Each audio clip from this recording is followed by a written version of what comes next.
Good afternoon, everybody. Thank you. I thank BW, Jyotsna, and the entire team for this opportunity.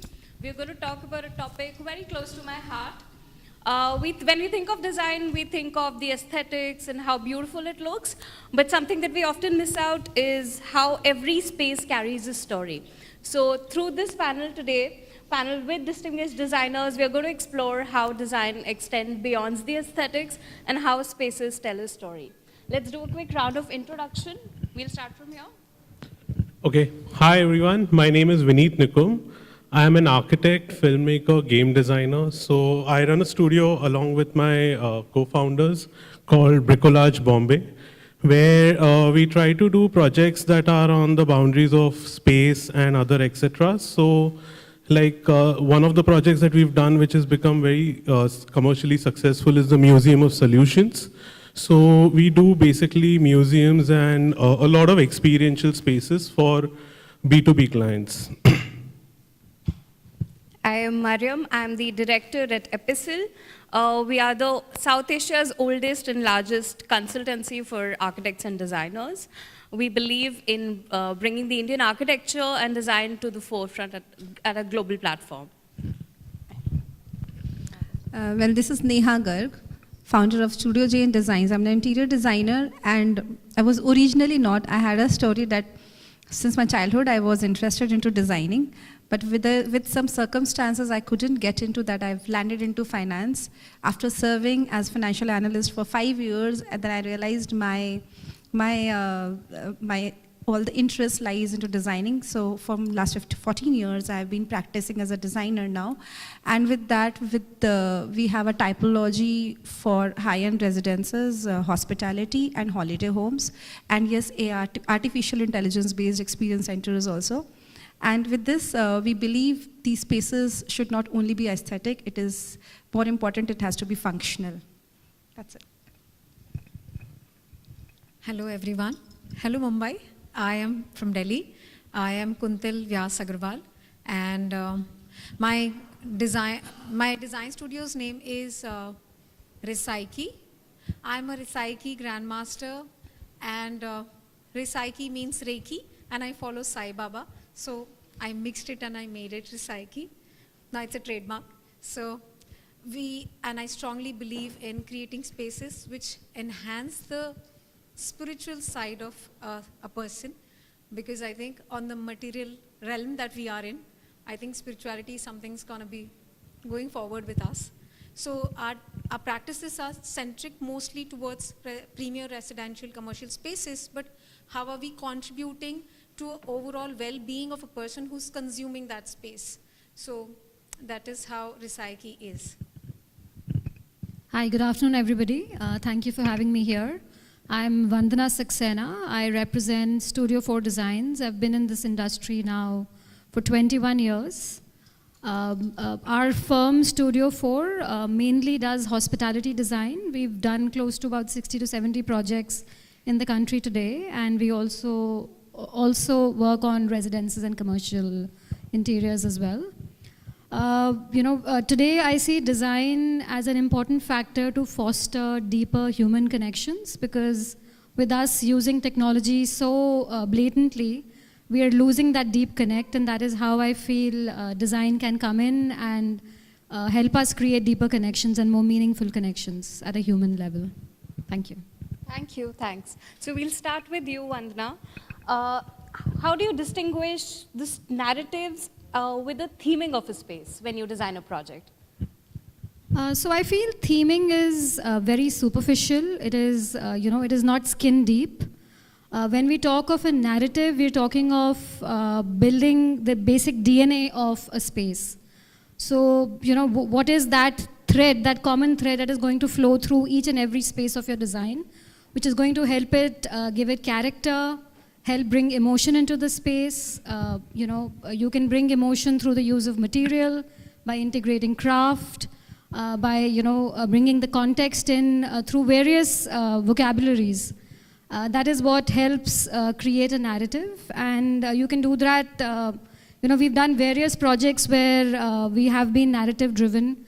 We've recently renovated a very iconic project built by Charles Correa called Cidade de Goa. Many of you must have been there. So that went under renovation after 40 years of being built. And when it landed on our table, we had this golden choice to make whether we wanted to stamp our own brand into it or build on the narrative of what Korea's vision was. And his vision was that of a Mediterranean Portuguese Hamlet that was tied so deeply into the culture of Goa, yet be very modern and bright. And we took that narrative and played with it and made it made it more relevant for today. So we retained whatever we thought was great, and we brought in elements that were still Indo-Portuguese and Goan in flavor, and we made it our own, and it yet remained Sadade Goa for anybody who went there. So I think in a nutshell. So, Kuntal, how do you look at telling stories through the design, and how is that driven? Is it driven by context, by clients, or something that you believe in? I think it's an amalgamation of everything that comes to us. I genuinely feel when we are designing a space, it's not a product, it's something that is your story. And as per the data, almost 80% human behavior is impacted if the space is not designed well. So I take it as a large responsibility as to what is coming to me. It can't be just casual project where we are picking up stuff from internet and putting it all together. It has to have a story, it has to have a context, it has to have all that thing that a person on an end user or a brand philosophy that comes and penetrates in and on a visual context. Now, apart from this being into a spiritual understanding, I genuinely feel a lot of things happen instinctively. When we practice certain practices, I feel a lot of things I do, and then we realize, oh, that was the best thing for the project. So I feel it's very instinctive, apart from being and backed by the education that we have and the context that we are being told by the client. So everything goes in hand together for me, for our practice. That's very interesting. Neha, my question to you is, so how do the different things in the project, whether it's craft or materiality, how all of them come together and act as storytellers in a project? Okay. See, we have been hearing about stories so far only in the tales, or you say theaters or films.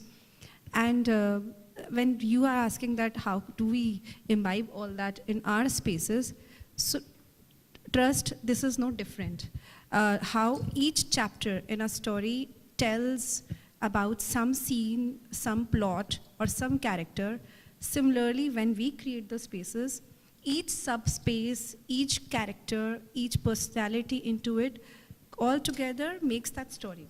And that's the inspiration of any and every project. Whenever we start a project, we start with very deep listening. That's the first step. We understand them. We understand the experiences, we understand their exposures, we understand their emotions, we understand their lifestyles, what are their aspirations from the space or aspirations from their life. And once we have to create the space as a designer, it's our responsibility to create something which is a reflection of true their character or true their personality, and that is what every story does, and that is what even a designer does. And I believe this is the very simple and the easiest way to convert any design into a story. That's a very interesting take. Vineet, would you like to tell us how do you ensure that the story does not slip into gimmickry basically, and it does not follow thematics only, but says a larger story? Okay, so we work a lot with clients who want to do museums. And so I'll tell you our perspective. So we see the role of a designer not just as a designer. So in the context of telling a story, what it means is that you don't fit into the fit out part of the project. You don't fit into the end bit of the project. We start with actually questions, and we start with like the process that Neha was talking about, which is design thinking, which is empathize, which is conceptualized by IDEO. And for a lot of times, there are no mental models or fixed frameworks when you do museums. Like there is no gallery structure. There's a need of a story. A story can be told in some museums that we are doing, can be told linearly. A lot of times stories can be told in loops. Stories can be broken, but what does it exactly mean? So I'll kind of try to decode or tell you how we approach it. Is that the last layer that everyone thinks about is maybe the addition of nowadays digital technology or a lot of these screens to the space. But the first layer is actually to clarify what is the end learning outcome for the space, because we work a lot with spaces for children. So it becomes very easy for us to kind of have these frameworks through which we kind of do this. And I think for a lot of these, like just funnily, we live in an age where every website now asks us, are you human? So, I mean, like in the last 3 months, almost every SaaS service that I subscribe, some of the prompts. So I think experiential narrative and storytelling will become far more important in spatial design with the time to come, because how can AI replicate all of these is something that I keep on thinking about. Thank you. So Vineet, since you mentioned about the museums, have you seen your users interpret a story, in a way that you did not anticipate at all? Yeah, always, with young children and exhibits.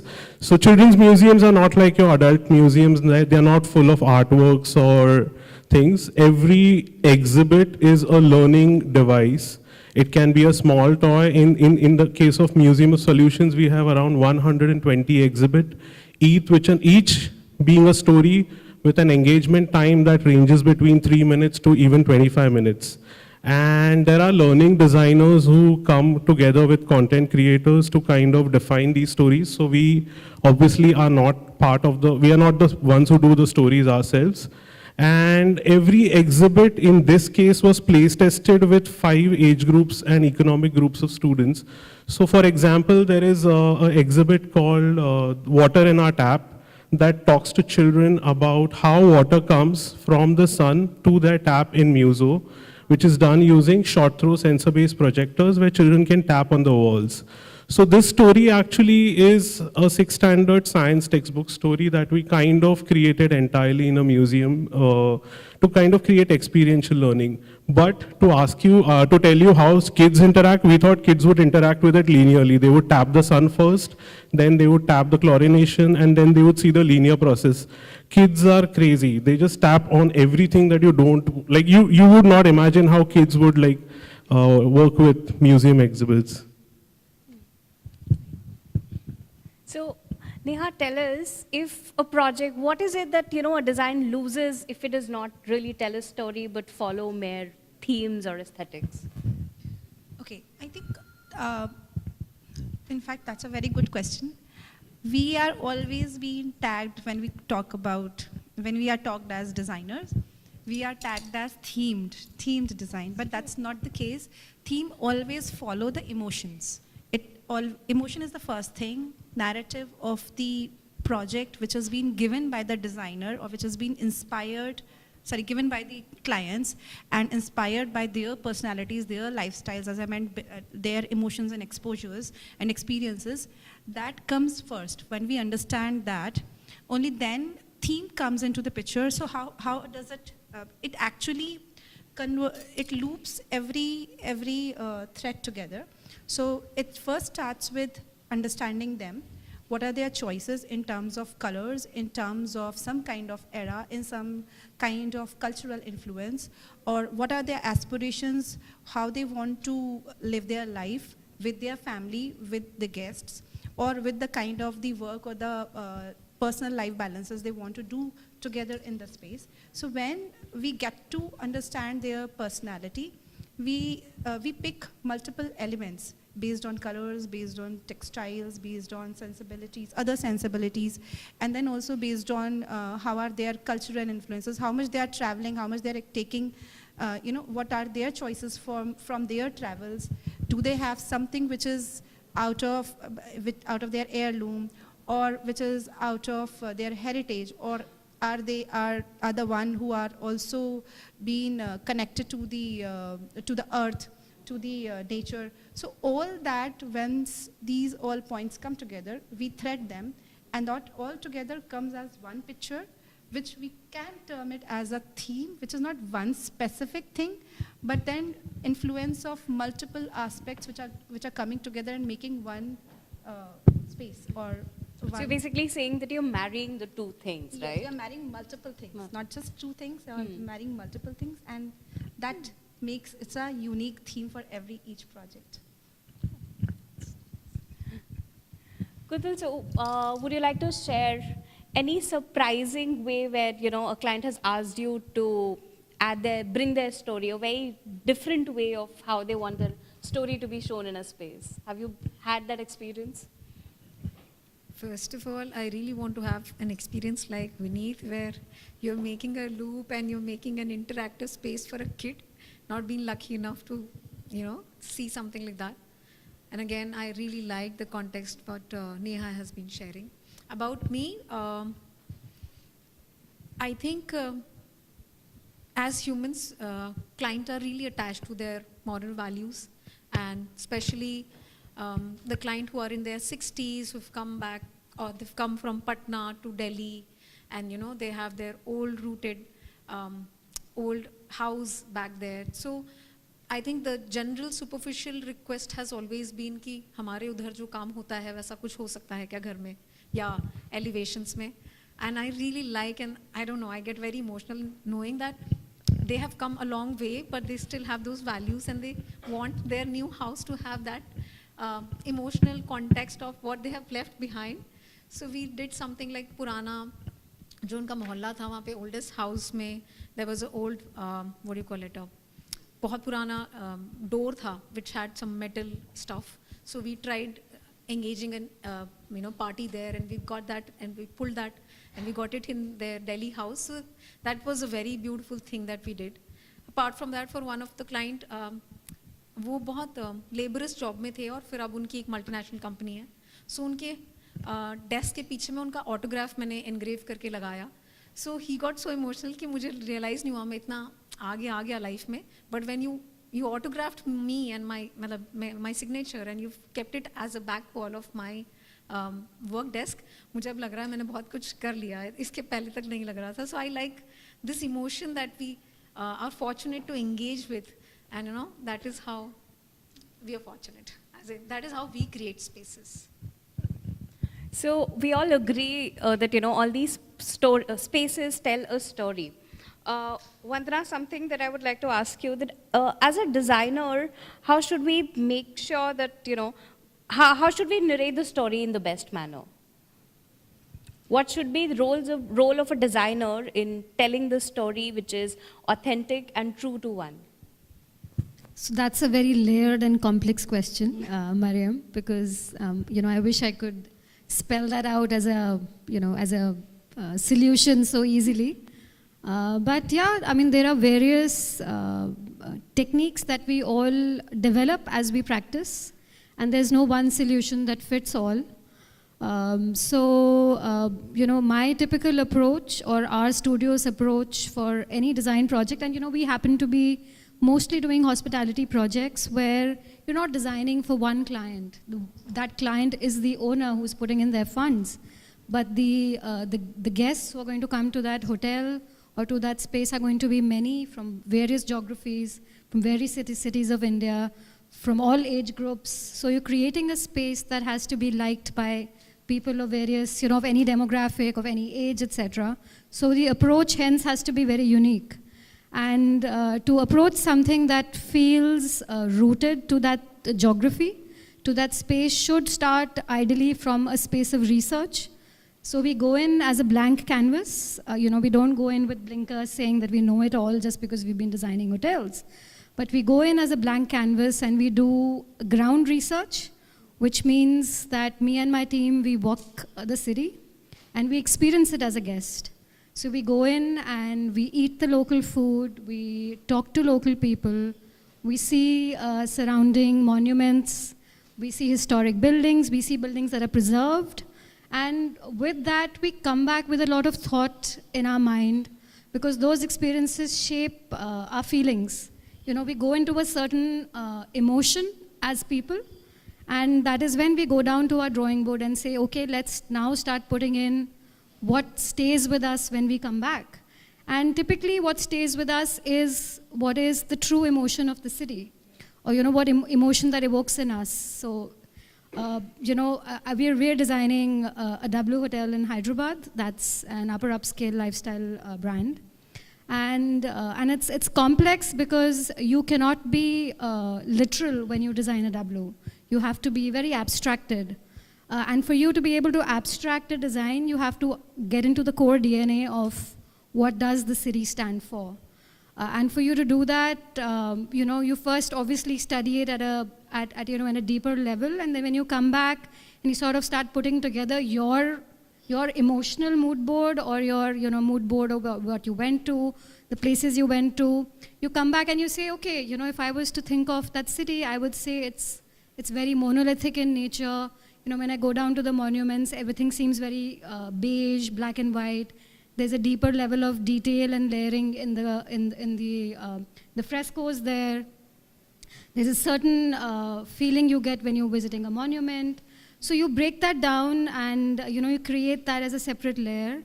And then of course there's this layer of functionality that is all pervading across all kinds of projects that you do, be it residential, commercial, hospitality. That is the given. It has to serve the purpose that it is supposed to, right? So that is that layer that you have to essentially solve, and you layer that layer of the city's fabric on it.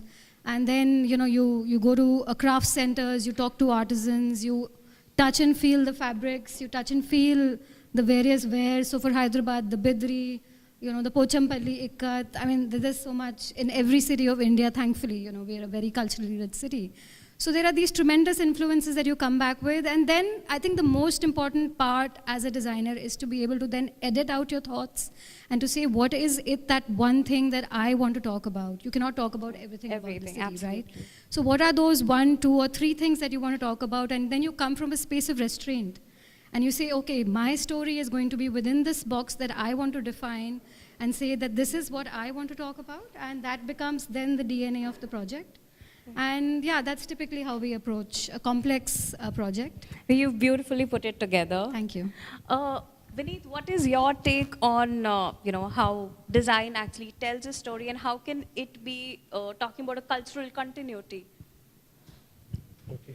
So just yesterday I was telling my friend, he's a filmmaker, and we were joking about the fact that OTTs, cinema, mainstream cinema, everyone is failing to tell us stories. So now interior design and architects have to tell stories, because I think we live in a world of continuous downswipe. So everyone wants an Insta story, or this need for constant need for storytelling is like, I think, a part of our culture now.